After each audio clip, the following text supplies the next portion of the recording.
Hello people of the internet, my name is JD Shadow, and on the last video I commented about how GTA 6 might be going in the ultra skull direction, the neoliberal direction, and the pearl clutcher direction of how we can't make fun of anybody they don't want to punch down, and how everybody on Reset Era was lying about how people were saying, oh, it's just because there's a female character in it. And by the way, look for Jim Stephanie Sterling to on the next Gem Acquisition, probably saying something about how all gamers, quote unquote TM, are complaining that there was going to be a female lead character in the game when there was nothing to the point being said by those people that Jim Stephanie Sterling's son, daughter, Rufus, would try to say that said something like that. But I am getting distracted myself because in all of that whole hoopla and all of that stuff about GTA 6 going quote unquote woke, and no, we're not talking about the female character. We've been clamoring for that ever since GTA 5 or even GTA 4. There came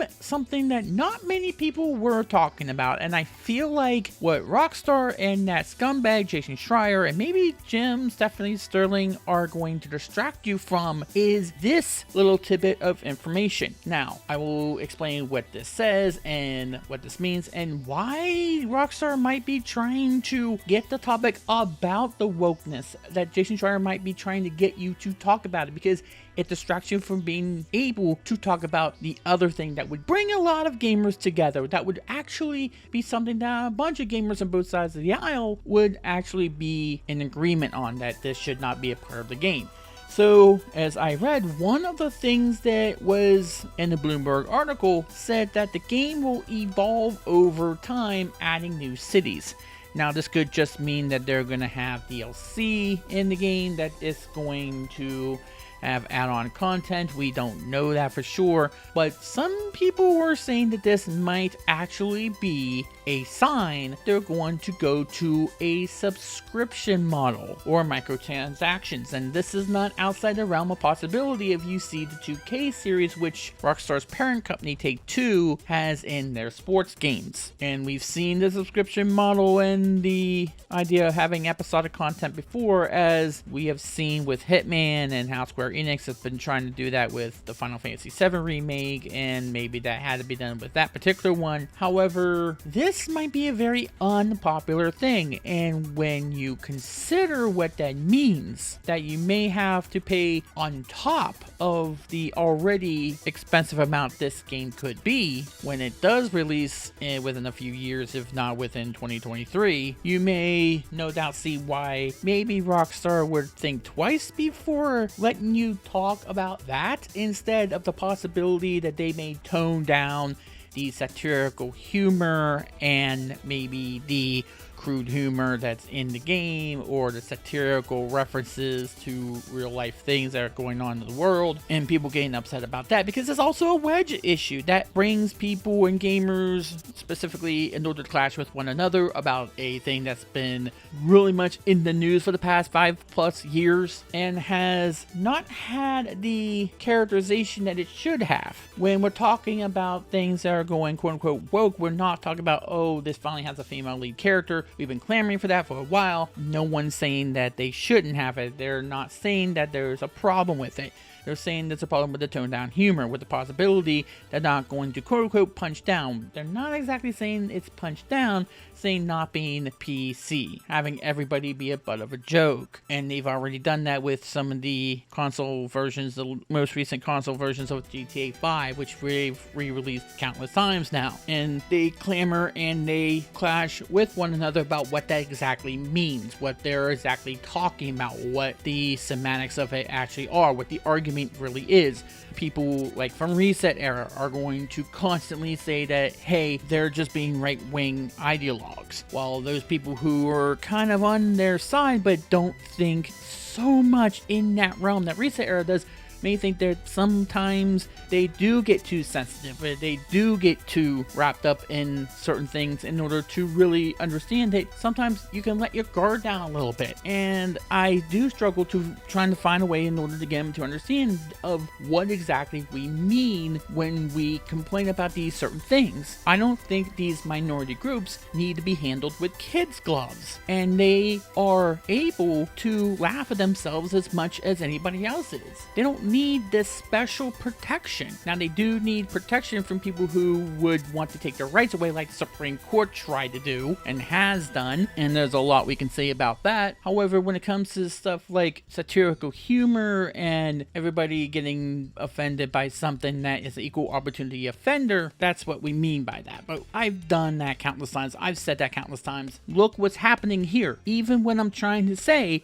that this is a distraction, we get distracted. We have to suddenly talk about this whole thing with wokeness when we actually should be talking about the idea that GTA 6 could become an episodic game, and they may be asking for more money on top of the already maybe $60 or $70 that you will pay for the full game, full game, in order to play the entire game. Or hey, there's going to be a microtransaction model where if you pay a little bit more, then maybe you'll get a extra special weapon which will make you blow through the game, or a car that is going to be indestructible, or something along those lines. And that's what we should be talking about. That's what we should be focused on, not this whole wokeness. Although we can talk about it, we can discuss it, but that shouldn't be the crux of this whole thing. Because if we talk about this, guess what happens? We suddenly agree with one another. The people who are clamoring for this wokeness will also agree that the microtransactions and maybe the episodic content thing is not something GTA should be doing. Or perhaps the subscription model that you have to pay in order to keep playing the game. That's also something that's not within GTA's wheelhouse. And that's also being greedy. That is also something a lot of people on both sides are going to agree upon. People who are covering the story are also getting inside info from Rockstar, apparent inside info from Rockstar, and they want to keep that gravy train going. So if they talk about the possibility of microtransactions or maybe a subscription model, they are going to get blacklisted. They're going to get called out by these companies that are paying them a good bit of money for this special privilege. So what are they going to do? What are they going to say? Remember, print media does not have to tell you they're getting sponsored content. YouTube people have to do that. And I've said this countless times. People who are making these rules, the FTC, need to extend that to print media. They need to extend that to Bloomberg. They need to extend that to people like Otaku and Polygon and RPS.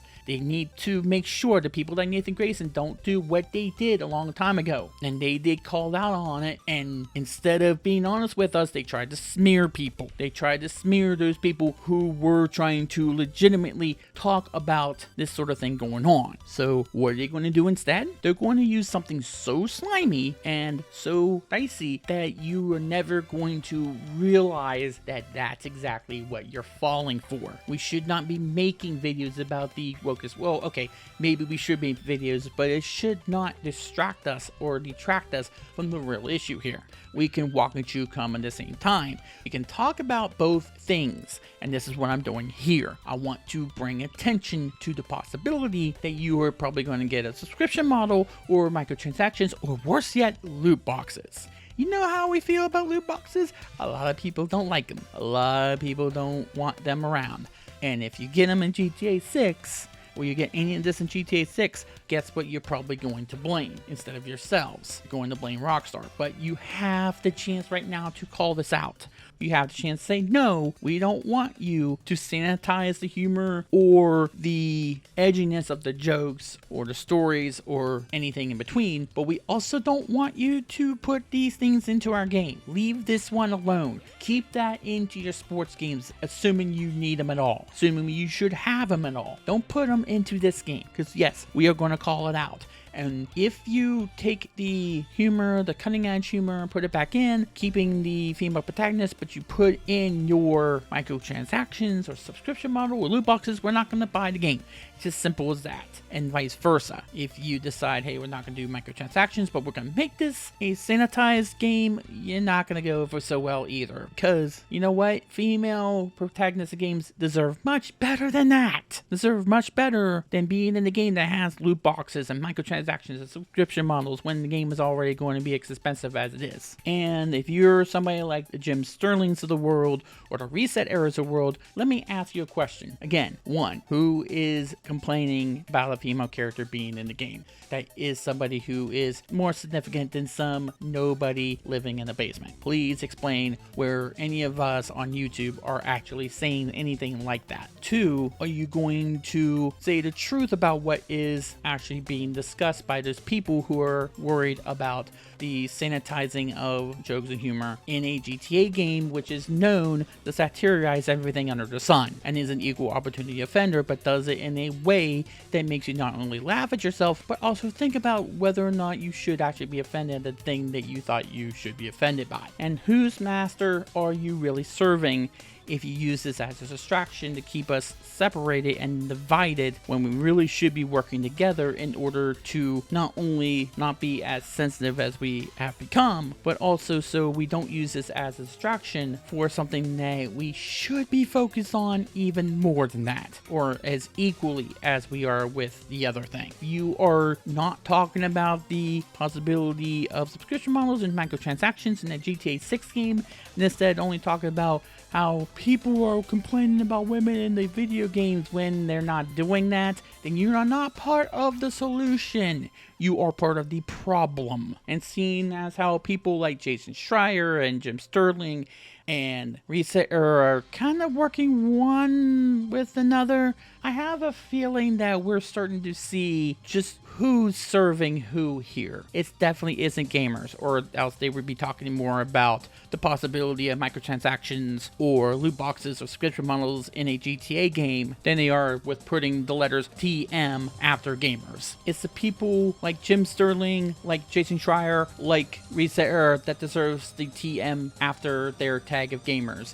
Because true gamers can focus on two issues at the same time, know that both are equally as important, and they sure as hell will not tell anybody else that they should hate thy neighbor, just because they might have a slightly different opinion than you do, even though we both could be on the same side fundamentally. My name is Shaded Shadow, and that just happened.